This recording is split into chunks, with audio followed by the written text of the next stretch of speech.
right, welcome into the first episode of Bronx Hospitality. I'm joined here today by one of the founders of Bronx House Pizza, Bruno DeFabio. Bruno DeFabio is a 13-time pizza medalist, 6-time world pizza champion.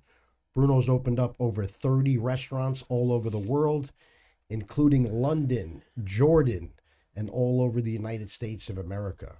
Without further ado, Bruno, please say hello to the audience. Well, gee, Mike, I mean, that sounds pretty impressive. Are you sure all of that's the truth? That's what it said on Google. Don't Google too much. Don't dig too deep. But no, that is pretty quite impressive. Impressive, I would say. I have dedicated my whole life to this industry, so and I am kind of old, so. So, Bruno, the first show here today, we're going to be interviewing you about your journey in the pizza business. Maybe we'll start up with a little bit of your upbringing and then how you wound up in the pizza business. If you could start off with me, where did you grow up? Tell me a little bit about your beginning of your life. Well, I am from Yonkers, New York, and they call that the sixth borough of New York City, right? We're right above the Bronx. I believe you know a lot about Yonkers as well.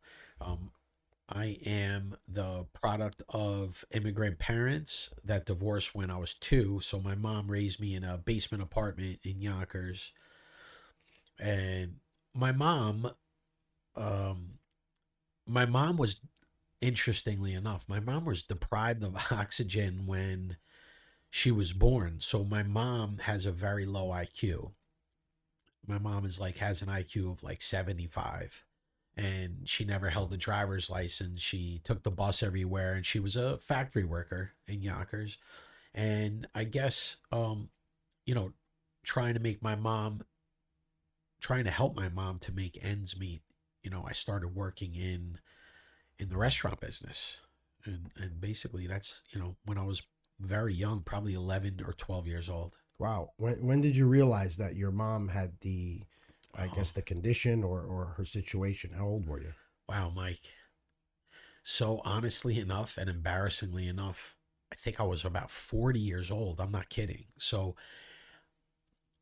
I never thought my mom was slow. And you wouldn't think she's slow either. She's very, very nice. She remembers names and stuff, but I just remember covering for my mom a lot when I was a kid.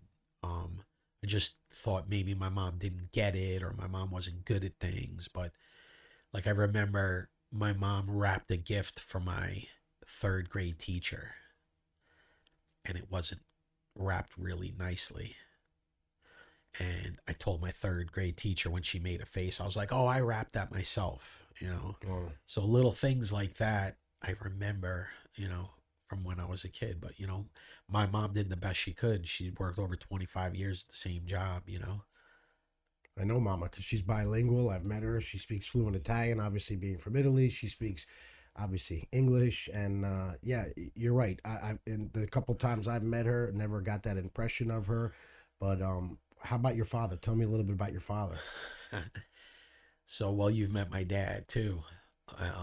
Yeah, my dad is just he's a guy that grew up in post World War II Italy, very, very, very poor. The victim of a tremendous amount of domestic abuse from his dad and things like that. Who didn't know any better himself. He took advantage of the opportunity to come to the United States. He was introduced to my mom, but under the supervision of the family and stuff. So they really couldn't get to know each other. My mom was very, very pretty, and she dressed really well when she was young because my grandfather had the means to provide for his family. So my dad was attracted to my mom, but they were separated, and my mother's aunt ghost wrote love letters to my dad for Wow. my mom. So my dad really got sold,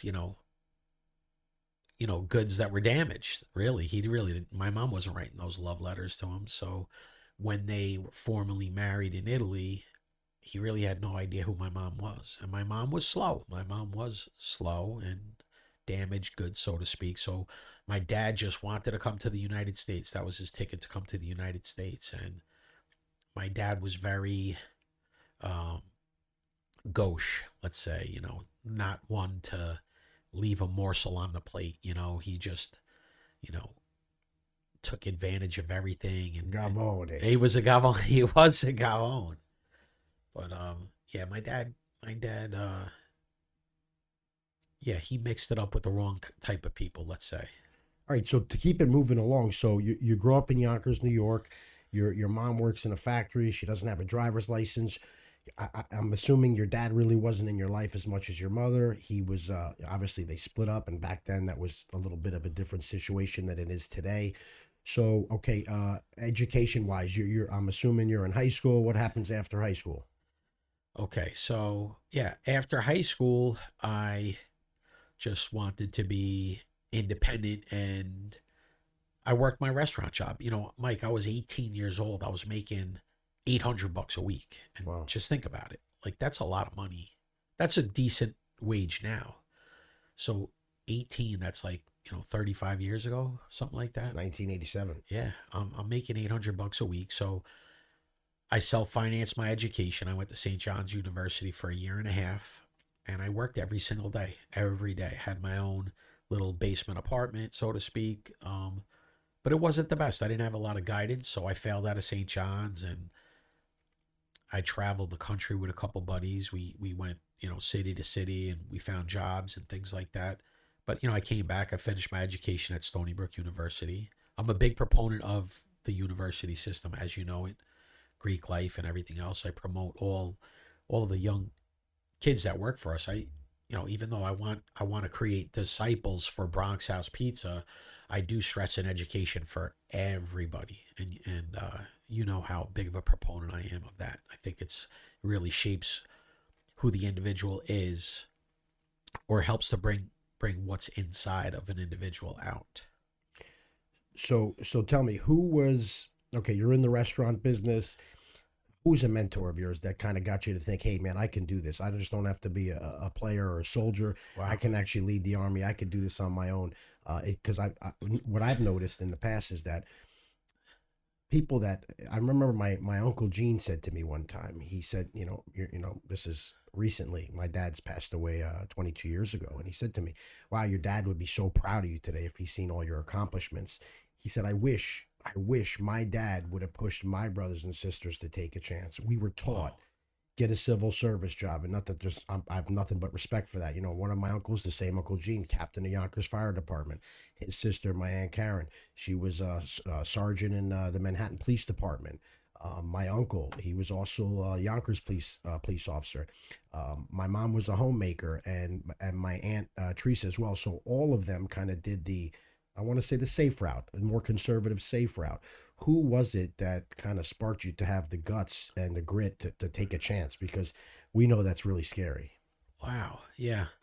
Yeah. When I look back, I think, Mike, not having my dad in my life so much, I looked to any adult that I could for approval, for a pat on the back. So here I am, 12 years old. I'm scrubbing pots and pans in the biggest restaurant on the west side of Manhattan. And little at a time, I'm learning how to make certain items. I worked garde manger, which I started to make salad dressings, and I started to make antipasto dishes and things like that. And I remember I worked with my uncle, and I remember the restaurant had a review from the Village Voice, and everybody knew, oh my gosh, it's coming out. So he gathered everybody outside in the dining room, and he started reading the review, and they raved about the Caesar salad. And I'm just sitting there listening, and my uncle goes, wait a minute, Bruno made the Caesar dressing, and they raved about it. Wow. So it made me feel, I'm 12 or 13, and I'm like, whoa, I did something that got wrote about in the Village Voice. Wow, that was pretty cool. So I guess the whole time I was there, I was chasing approval. I was chasing a pat on the back. And when I was 16, I was a roundsman. So that was a union shop. So every person in the kitchen had to take 5 weeks off in the summer. So I got to the point where I would be garde manger for 5 weeks. I'd be pasta station for 5 weeks. I would be pantry man for 5 weeks and saute. When I was 16, I was lead saute at that restaurant. 250 seats, the biggest restaurant on the west side of Manhattan. Wow. Yeah. And name of the restaurant. Tony's Italian Kitchen between Wow. Broadway and Amsterdam, West 79th Street. Wow. It was an iconic place. Yeah, really great place. But that's where I figured, I remember saying to my coworkers, I'm not going to be stuck in the kitchen. I'm going to be a lawyer. And my uncle said to me, "How dare you say that to them? Are you kidding me? You should be so lucky to have an education. But I'm going to be a lawyer. I'm going to work at the Bronx DA's office or whatever." And that humbled me when my uncle said that. You're working with these guys, don't you respect them? You're going to talk down to these guys. So I guess I learned to be, humble there. But if you're asking, my entrepreneurial needs or wants or confidence, probably Who'd you look up to? Who was the guy that you said, I want to be like that guy?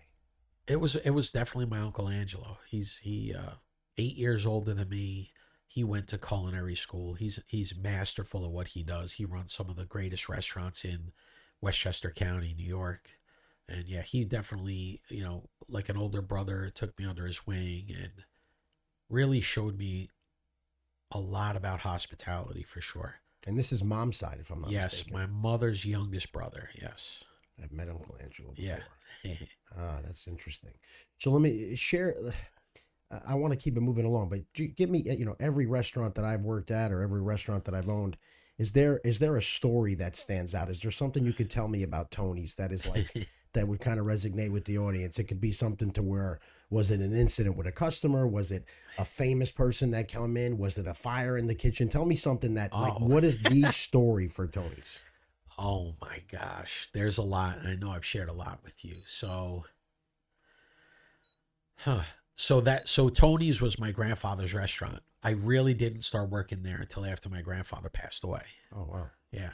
So my grandfather was a masterful chef in Naples.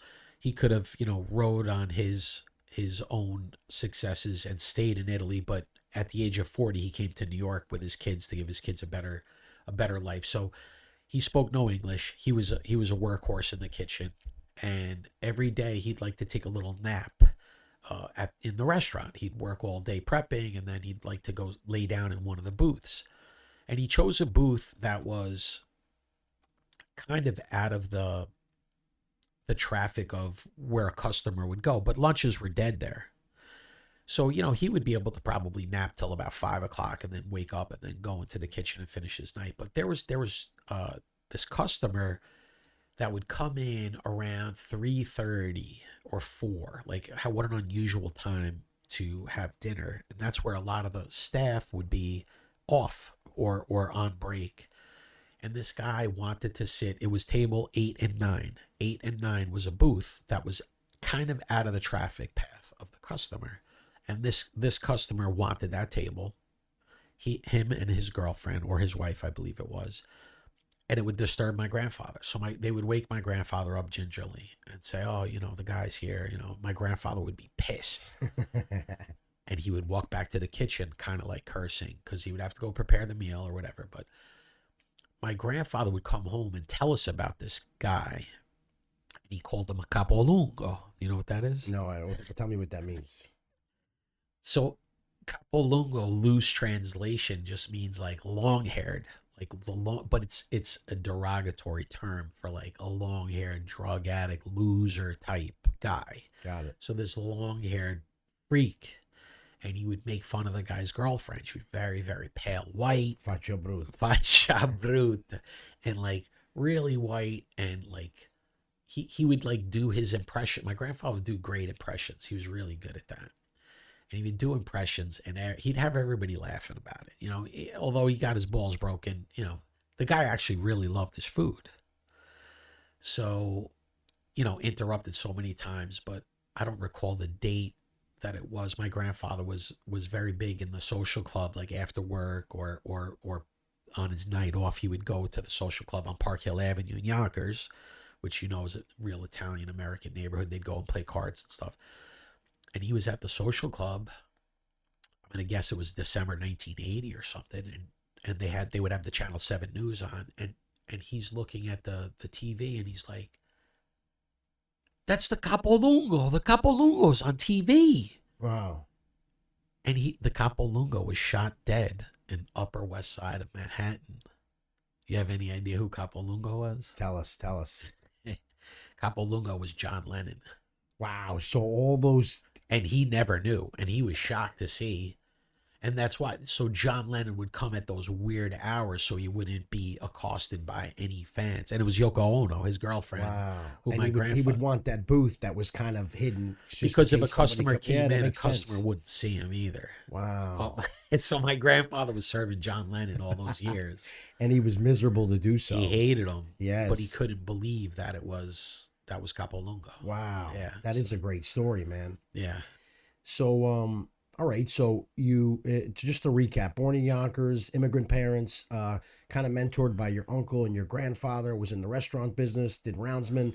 I believe you then, how old are you when you opened your first restaurant? Wow. So I was 24.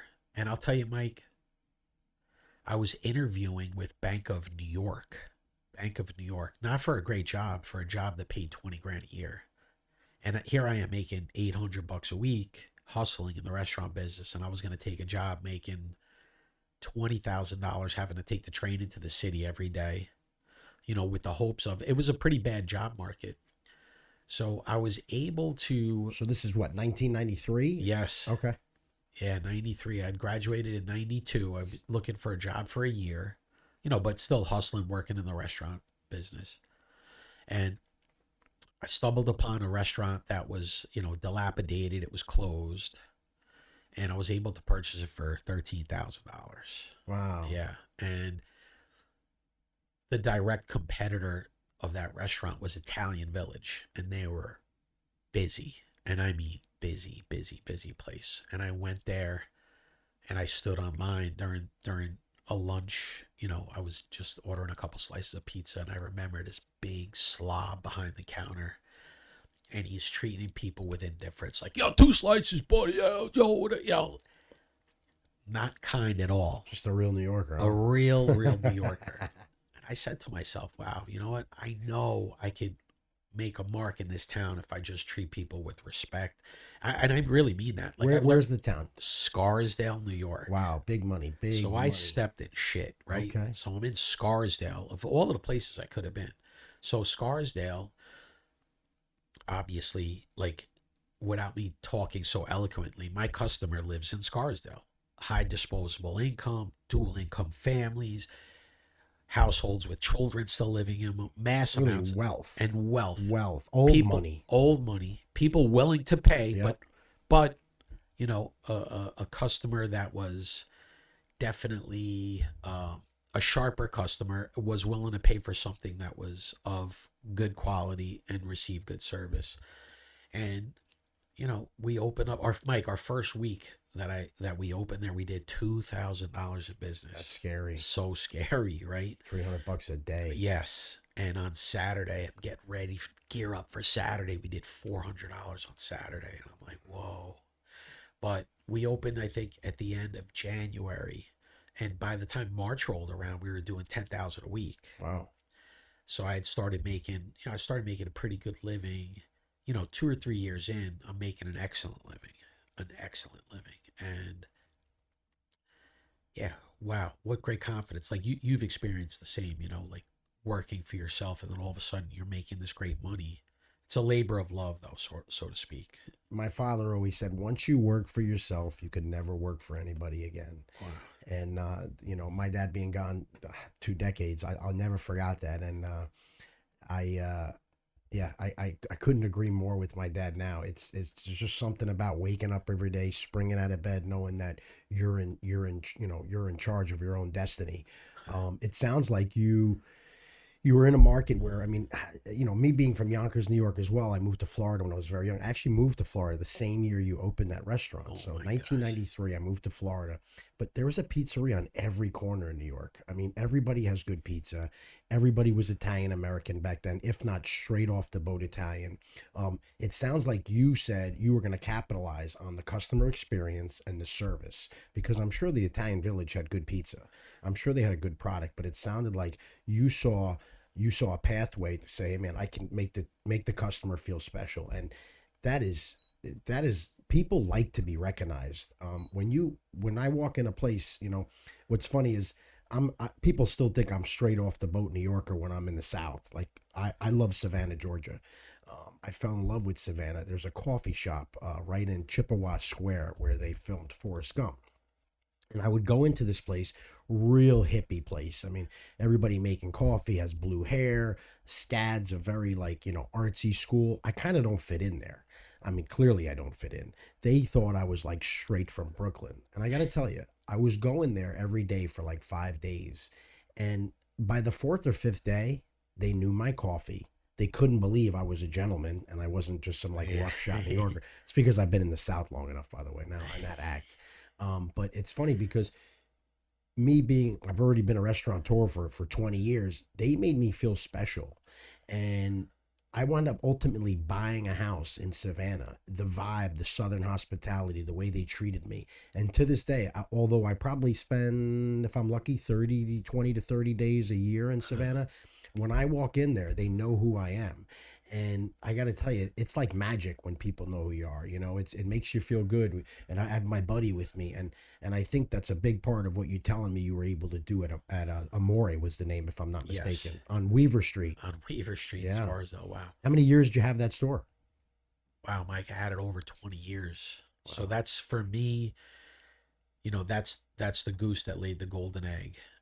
And actually that's a great story you're telling me about the coffee shop. You've brought me there, but I didn't know that you fell in love with that coffee shop before you bought your home there. Oh yeah. Oh wow, that's pretty cool. And that coffee shop, you know me, I'm a numbers guy. Sorry to be a dork. Yeah. That coffee shop was established in 1993.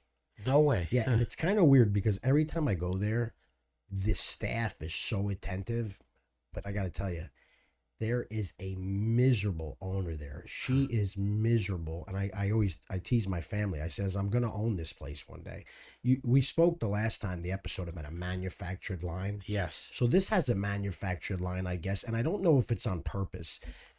Coffee shop, and I'm not reinventing the coffee wheel. I mean, who's better than Starbucks? If you want to mimic something, I go in there and I would emulate that. So I go in the Starbucks and they have two baristas, one person working drive-through, one person working food, one person working register. Kind of like we do in the pizza business. Yeah. I don't have my pizza man running around answering the phone. I don't have my pizza man washing dishes. So you go to this coffee shop in Savannah, and it's a big place, and it's all the furniture's old, this and that. There's a table that's just filled with paperwork, and it's a prime seat. It overlooks the square, and there's this grumpy old lady that will never say hi. Found out she's the owner, and it's kind of crazy to me that somebody with that kind of mentality and that type of attitude has kind of just this the hospitality that's in this place. Because usually, a snake rots from the head down. You think everyone's miserable there because of her. However, these are all young kids. They're probably in school. They're positive, but there could be no seats in the place. She won't even dare get up, and even when she's done, she leaves a pile of garbage on her table. Again, that overlooks the square, just so nobody sits there. The place will have a line out the door because, unfortunately, the guy that takes your coffee order has to make your bagel. He has to make your cappuccino. Yeah. He has to ring you up. So this line builds up, which I I mean, in Savannah, there's a walking crowd. The line doesn't go out, so I don't know what the allure is. That's why I kind of don't think it's manufactured.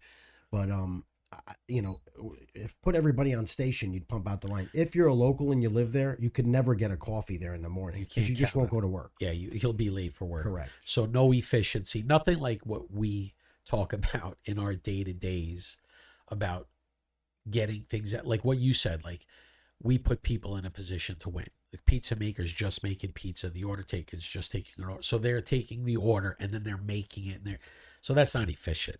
Yeah, That would drive us pretty crazy. It is. So I want to move it along more about Yes. you. So, all right. So we opened Amore Pizza real quick. Oh, Last yeah. question on Amore. So you took it from $2,000, and at the peak, what was that store doing a week? 35,000 a week. Wow. And this was what year? What year did you sell it? I'm gonna guess it's 13, 2014. 2014. Wow. Yeah. So you turned the business into 17 times what you started at. So we slayed the giant for sure. We took over Scarsdale from Italian Village, and we were winning best pizza in Westchester County almost every year, and if not, number 2 to Sal's, famous Sal's in Bamaroneck. Wow. So, all right. So I'm going to fast forward a little bit because I want to get you to the part where you moved to Florida, Oh but boy. I don't want to skip a lot of the stuff we missed. If I'm not mistaken, you owned over 12 restaurants in the Westchester, Connecticut area, Yes. and then you moved to Florida. Let me ask you a couple things because we don't have a lot of time. I think we got 5 minutes left here. I want to ask you, coming to Florida, uh, you what is the biggest difference you notice in doing business in Florida versus doing business in New York? Wow, that's a great question. So I'm really overwhelmed by people's, and again, hospitality. So like in Florida, you go to the Department of Motor Vehicles, it's a day at the park. Like in New York or in Connecticut, you go to motor vehicle, the people that work there are happy when they don't know the answer to your question. Like it makes them happy. In Florida, people bend over backwards. People at the motor vehicle are giving me their cell numbers. If you ever need anything, just text me. Are you kidding me?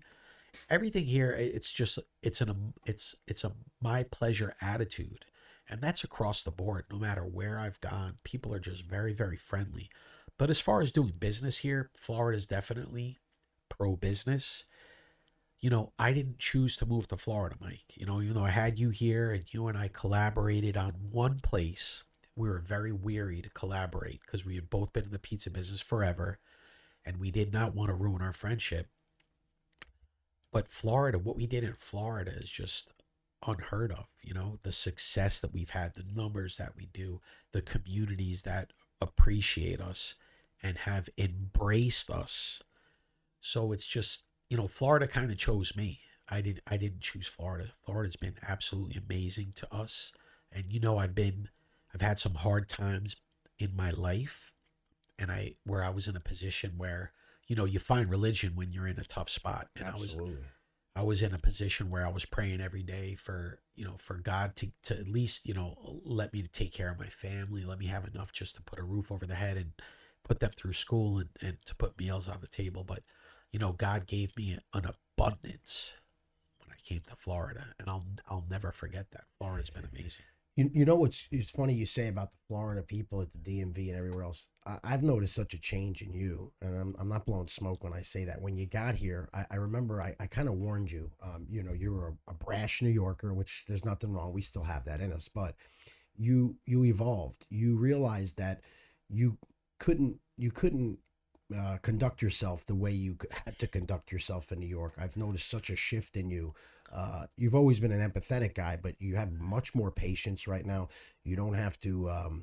You're not as thin-skinned when it comes to just having to kind of show your position. You really did put your ego aside. You have compassion for the staff, for your partners.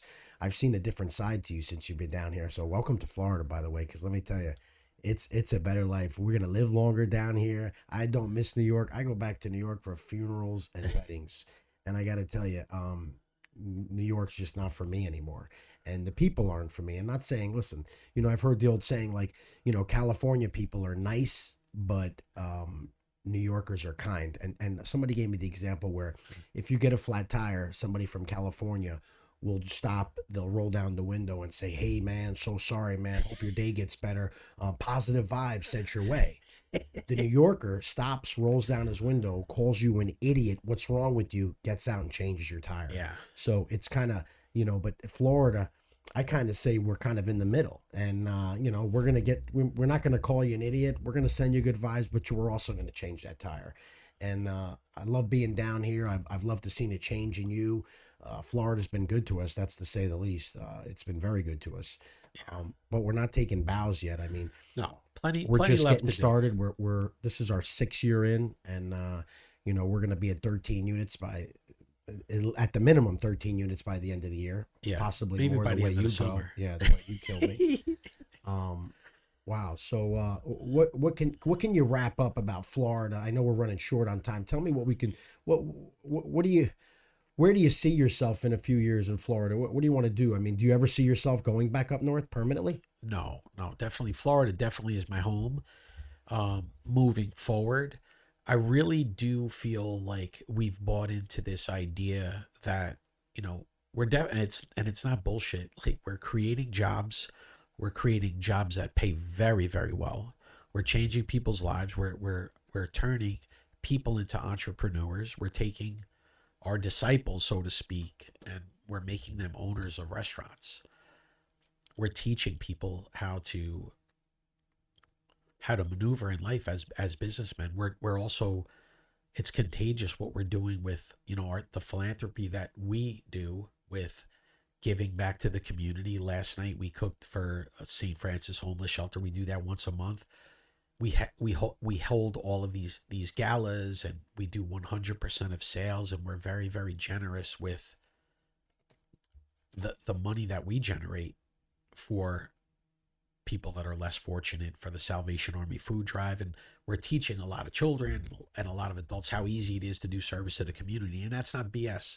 We do it nearly No, every single absolutely, week. absolutely. Well, we're gonna wrap this up.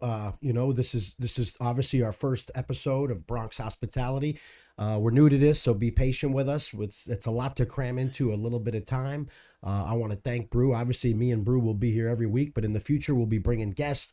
We'll be getting better at this, and we're looking forward to it. This is something we want to continue to do, and we'll be sharing with the community and our fans, friends, everybody else. And I want to thank you, Brew. Thank you, Mike. And I'll see you next week. I'm looking forward to it, buddy. Yeah, yeah. Yes, sir. Yes, sir. Yes, sir. Yes, sir.